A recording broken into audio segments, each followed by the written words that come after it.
Alright guys, welcome back to the Glorious Games Alliance War Showcase. We're going to start off with the right path for this video. I went with Silk, Viv, Dust, and Dokok. And I'll run through each of the fights here. The White Tiger fight is not too bad. Silk absolutely wrecks it. I've also done this one on the other account. I think I used Count Nefaria for it. Really good here, as long as you can get a bunch of debuffs on so that you can apply the passive heal block. Then you can manage the power gain. And also here at the end of the fight, just got to be careful of her extra power gain. But we're just going to go ahead, get a combo into a striker, into a special 2, and absolutely nuke the end of this fight. So, yeah, amazing that fight there with Silk. That one was super fast. The next fight is this Dust, which is very difficult, in my opinion, because if you have too many debuffs on you, then Dust is going to be unblockable for the rest of the fight. Also, there is a power sting that's going to apply to you every like 10 seconds, but you can remove it with a 10th hit. So I have 9 hits. I'm going to go ahead and get my combo and then get my 10th hit to remove the power sting, and then I can go ahead and drop my special 2. And now, as long as I finish my combos with like medium enders to put on that passive heal block, then I'll be able to hit into Dust, even if she has that power gain. Or else, if you don't have a heal block on, then there's a chance for her to miss. And then that's going to really screw up the fight here. So I'm trying to play this one correctly, keeping tabs there. I got, again, a 30th hit, then through a special, so I don't have to worry about the power sting. There, I hadn't received my power sting back, so now I have to be careful again. Now Dust is unblockable here. So going to bait out another special 1. Also keeping track of my Dust. Any debuffs on me. There was a nice accidental striker. Love that. But again, we were able to phase, do a double medium, get the passive heal block on, and then just keep doing that just to make sure that I always have a passive heal block on. Get to a 10th hit, drop another special 2. And now I'm good to phase again. Bait out another special 1. Keep track of any debuffs on me if I've got any Dust. Now, right now, I lost my passive heal block. So now I'm not going to attack in. I'm just going to wait. Let Dust get some more power. Let her throw another special 1. Wait till that... wait till the power gain disappeared. Now I can go ahead. I'm going to phase again. Make sure I finish with another medium ender so I can phase another time. So you can phase as long as you know that you've got the phase available. Then even if she's unblockable, you can phase. And there we go. We get the solo with Viv. Pretty awesome. Next is the Man-Thing fight. We're going to use Viv. Again, we're abusing Viv on this right-hand side here. So again, same idea, but not much to... Don't really have to worry too much about anything against a Man-Thing. She's poison immune and has really easy access to the heal block. I didn't even bother healing up here. And just, again, got to keep track of the heal block. As long as the heal block is on, watch out for that heavy attack with the Unstoppable. But as long as I have that, I can do my usual things here. Bait the special 1. Sometimes I attack in if I'm close enough. If I'm too far away, I didn't want to risk it here because I was just trying to conserve items here. We're going to drop our big special 2. Make sure we have that heal block on, because when you get to like 20 hits, that's when that passive power gain is going to apply. And if you don't have a heal block on when that passive power gain applies, then the opponent can miss, and then you get comboed and destroyed. So we're going to go ahead and drop some unblockable, drop a special 1 there. Go ahead, attack back in, grab another special 1. And we're more than halfway done the fight now.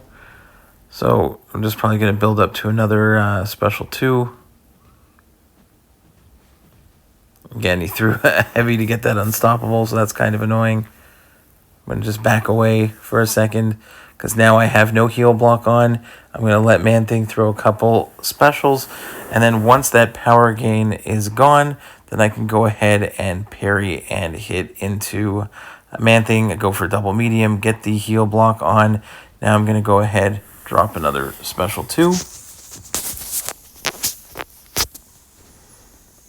And, okay, I mistimed my striker there. That's fine. Bait out a special 2. Again, go for a medium ender quickly. Double like a medium. And we can get some big special 1s. Again, I want to make sure it lands. So I'm going to go ahead at medium into another special 1. And that's it for the fight. So Viv, again, takes out another one on this Glorious Games War Showcase. Next up is another extremely annoying fight with Havok. I did this one with Viv. This is another one with steady build-up unblockable, where if I have too many debuffs on me, he's going to be unblockable for a lot of the fight. I can phase as long as I finish with a medium attack, and I get that heal block on, then I'm going to be good to go to, and I get a solar energy. As long as I have one to remove, I can just keep phasing and I will be absolutely fine. The issue here is that I don't want to throw the special 2 because the way the special 2 removes my armor ups. And if I have only like 1 or 2 armor ups left on this particular node, when he throws a special, it's going to put an armor break. If I lose my armor up and I can't get one back, and he gets his like 10 debuffs on me, his 10 charges, then I'm going to melt, and I don't want that to happen. So I'm just going to stick with throwing the special 3s at the moment, or I could throw a couple special 1s. But you can see here, that was my big mistake. But after that mistake, I go back, I get my medium ending combo in, bait out a special 2. I can attack in again with like a medium, light medium, go into a striker, heavy attack. I'm ready to go to phase another one. So I can phase, attack in, and I'm just going to build up to special 3s or special 1s. I'm not going to use my special 2, and I'm just going to play this one smart where I can continuously phase. If he's close to a special, let him throw that special. And again, keeping track of the power gain passive, that when I get to like my 20th hit, if I don't have a heal block on, there's a chance for Havok to miss, and that will be very annoying. So baiting a lot of special 1s, then I can go ahead and phase even though he's unblockable. And we just keep that rotation up for the rest of this fight. So I thought it went really well in the end. Viv just absolutely shredding the right side here. And this is a lot of type of fights that I've done. I don't know if I think these steady build up unblockables are mostly, I think, path 4. So I don't really do these fights, but I've seen a bunch of them. But there is going to be like my favorite fight of possibly of all time in war is on this path that I've done so many times, and I'm going to show you how to do it. But here again, we're just going to play this one slow. Make sure that we can get our phasing in there, bait out the specials as needed. But again, I wasn't using the special 2, mainly because I didn't want to lose too many armor ups because of the armor break on the node. So every time he throws a special, I get a heal block and an armor break on me, and I don't want to lose my armor ups. So I want to keep them up the entire time in order to counter Havok's detonations. So again, we build up to a special 3, drop it on him. And other than that one mistake where I got hit early on in the fight, we are doing an excellent job here managing everything Havok related, plus the node. And again, doing this fight while he's unblockable, just got to make sure you finish those medium ending combos, medium, light, medium, light, medium. It doesn't really matter as long as you are paying attention that you are getting it on there, then you will be absolutely fine. So one more phase here. And I think, do I throw another special after this? I think I have an unblockable special 1 ready to go. And that is the end of this fight. So again, super happy so far. And if I would have healed up, Maybe I would have gotten a solo here on Northstar, but I just went ahead with Viv and continued. This Northstar has make a stand one eye open, but the inevitable power, I think, is what gets me here, because he gets less power on his uses less power on his specials. So the make a stand and one eye open. So I don't want to stun to get openings, but I can phase to get openings. And again, I have to keep the heal block on the entire time. So I'm going like medium, light, medium. I'm gonna go ahead and bait out Northstar's special one here. It's not too bad if you will actually throw a special. There we go. He throws it. I'm going to go medium to get my heal block on to make sure he doesn't miss anything.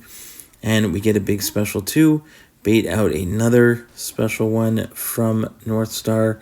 And again, medium. Now we can throw a couple unblockable special ones in a row.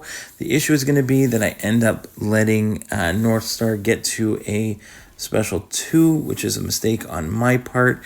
And when he throws the special 2, I just don't have enough block damage, or enough health to absorb the block damage.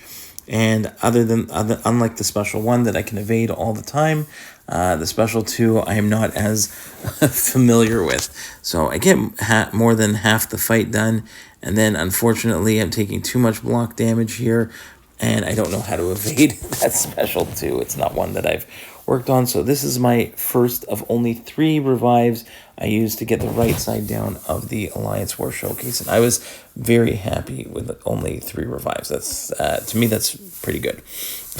So we're going to go ahead exactly what we did before. Bait out that special 1, medium, drop the special 2. And we're going to be just build up to another special 1. And we should be in a pretty good spot. So there we go, unblockable special. First one's going to take away the protection. Then we get the second one in and beta special 1. Make sure we go medium. Get the heal block on, drop another special 1. And Northstar's down in only 1 revive. Next up, my favorite fight in war is the Mangog. This is like the mini boss one where he's got aspect evolution, special 2 bias, unblockable special 2s. We bring in our boy Doc Ock, and we're just going to go with the parry heavy game. We're going to parry heavy and get that power drain on him because of the natural power gain that he has on the node here. And we are just going to go ahead and keep going parry heavies because we put on a 5th debuff. It gives us the passive heal block. Then when we drop our special 2, we get the triple debuff, the double power lock, and the heal block. And we're siphoning back a bunch of power that Mangog would have gotten. So Mangog gets a ton of power on this node, but we are stopping him from gaining power and siphoning some of it back. So each time you can see I throw another special 1, I'm almost already back to another special 1 and getting closer and closer to where I can drop a special 2 right here, which now we get the quintuple debuff. So we got 5 debuffs on, and the most is going to be the 6 debuffs if we get another special 2. And with that, we're just going to continuously cycle special 2s. We got the 6 debuffs on, that's the cap, and we can just keep going ahead, parry, combo, special, and we're in an infinite loop of as long as we parry and attack in, we are just going to be able to keep refreshing the power lock and heal blocks. The power lock is preventing him from getting any power. The heal block, obviously, preventing any miss from the node, from the global. So I'm going to do this a couple more times, special 1s, and then as I get close to the end of the fight, we're just going to go ahead. I think after this one, I'm going to go for a parry heavy, detonate all 6 of those debuffs, and it goes for like 69k direct damage. Sweet fight with Doc Ock against that Mangog. Now here, I know Iceman is a good option here for this Bullseye. It's very annoying. Stunning Reflection, Poison, Incinerate. Also Negasonic Teenage Warhead. Brute Force is also on this. I tried to do this one with Dust, and it actually went pretty well. You can't stun him. I can't really gain power, but I figured if I could get enough Dust on on Bullseye here, I can go ahead, counter with my heavy. Now he's just ticking away from the dust storm. So that's really where I was going for, trying to get my damage in. And then I go ahead and attack in after his heavy, try and get some heavy counters on his heavy.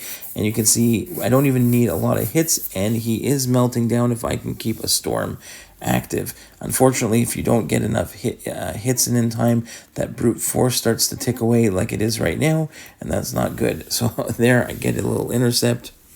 Gonna go ahead and bait another heavy, get the storm back on, and watching him melt. I'm bleed immune, so I don't take the bleed damage from that special one, so it is a pretty good option. I know Negasonic can work here because the Incinerate can take down the Stun Reflect. The problem is that with Negasonic, you're stunning him a lot, and then if the Stun Reflect is there, he can stun you back, and it kind of works against you. So it's very annoying. But here I got almost 50% down doing this method with Dust. Also ended up in the second fight. I think I realized here if I counter... Oh, right there. I counter him when he has the evade charge, but it doesn't trigger an evade from him when I throw my heavy counter. So I realized, okay, I can kind of do that here. Get as much damage in as possible. I'm going to try and wait out his evade timer and go for an intercept if I can, but I end up dying from brute force. So I was pretty happy with that initial run, and then it ends up taking me 2 revives to finish him here, and that's the last of the revives. So I'm going to fast forward. I'll let you watch the rest of how I took down Bullseye here, and then we'll switch it up. I used 2 more revives. Worked out pretty well in the end, and then I'll show you what I did for the final boss.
All right, and for the final boss is a destroyer, so I'm going to use the choice node here because there's no reason not to, and I'm going to bring in Void. I like his power control for destroyer. Now this destroyer is a little annoying, but because he's stun immune, so it's a lot of baiting heavies and countering. That's really all it is here. It's like a destroyer boss. So I'm just gonna go ahead and just remember to try and bait heavies. I think I get clipped by one right in the face, and that kind of sucks. You also can't really intercept him because of his unstoppable, so I messed that up. But I end up getting into a groove after the fact, and make sure I get my debuffs on. Make sure that you still have to watch that power gain node from the global. That it on like your 20th hit. If you don't have a heal block on from getting on your other debuffs, then there's a chance that he's going to miss. But here, usually you don't want to let him throw special ones if you can. There's where I got hit in the face, and it did give you the invulnerability boost on that node. So those charges are gone. But all I want to do here is try and push the special 2 if I can. I'm comfortable evading the special 2. It's like the 1 dash on the kick, and then he shoots his beam, and I'm comfortable baiting that special 2. I guess it's from all the like Eternity of Pain or style fights where there was a destroyer, and it really improved my special 2 evade knowledge for that. So those fights definitely come in handy in terms of improving my overall gameplay. So here we're going to just continue to do the same thing. Beta heavy, attack in, use strikers as necessary, try to push the special 2 if we can. Also, the power control from Void does make it a little bit harder to push the special 2, but at the same time, the power control is there so that if he does throw a bunch of special ones and gets his own power gain, we can mitigate that with the debuffs that we're putting on, for the intimidating debuffs that we're putting on as Void. So even though I get a few more hits to the face in this one, we do get the solo. So let me know in the comments down below, who did you use for the right-hand side? Who did you use for Bullseye? That fight is difficult. So who else did you use to get that one down? I know Iceman's probably a really good option there, but I felt like I was going to die with... I'd probably use 2 revives with Iceman if I had brought him instead. So I was pretty happy with Dust, and I had Dust ranked up really high. So that was a strategic move on my end, and I think it paid off. There I get clipped by his special 1, but the fight is almost over, and we are going to still manage to get the solo here and finish the right side of the Glorious Games showcase. So when I get a chance to do the left side, I will post a breakdown of those fights as well. But again, let me know in the comments, how did you find it? Who did you use? What was successful for you? Anything always helps everyone else in the comments. So I'll, just as we're finishing this one up, say thanks for watching, and we'll see you guys in the next one. Bye-bye.